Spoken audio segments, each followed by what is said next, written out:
told me what my job would entail. I would go to countries with resources our corporations covet, like oil.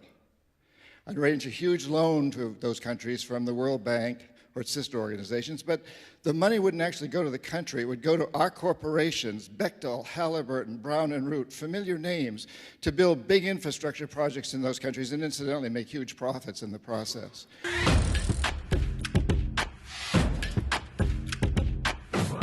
So I just finished reading my second book of the year, and that was The New Confessions of an Economic Hitman by John Perkins. And the book basically details John Perkins' personal life of becoming what he and many others would call economic hitmen, and how his career helped build a global American empire, what he calls a corporatocracy. She told me what my job would entail.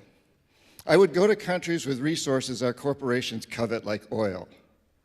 I'd arrange a huge loan to those countries from the World Bank or its sister organizations, but the money wouldn't actually go to the country. It would go to our corporations, Bechtel, Halliburton, Brown and Root, familiar names, to build big infrastructure projects in those countries and incidentally make huge profits in the process.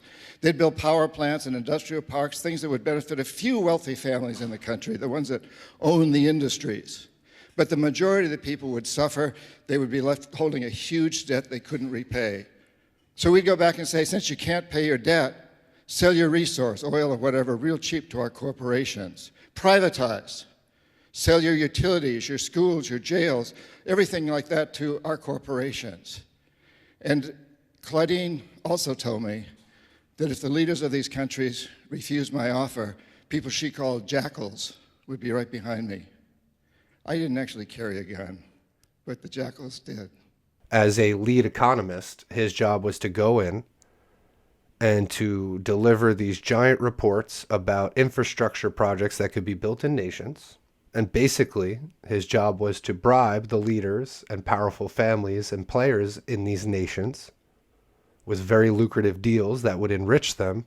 In turn, what the corporations get is access to their natural resources and the contracts to build facilities. In other words, he helped facilitate the robbing of less powerful countries the world over.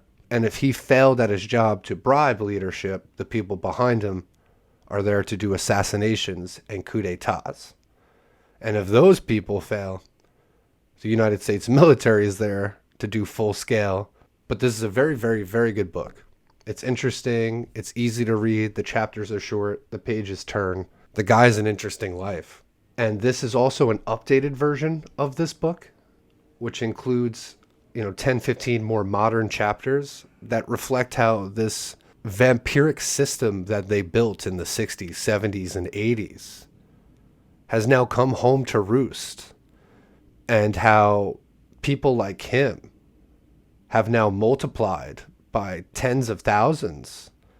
And many of the people that occupy his position no longer need to be, trained or assessed by the NSA and unleashed upon the world. They are just unleashed because the system has grown and has eaten away and corrupted so much of our systems, his economic hitman system, that all of our institutions espouse this ideology, which is an ideology of, gangsterism, extortion, robbery.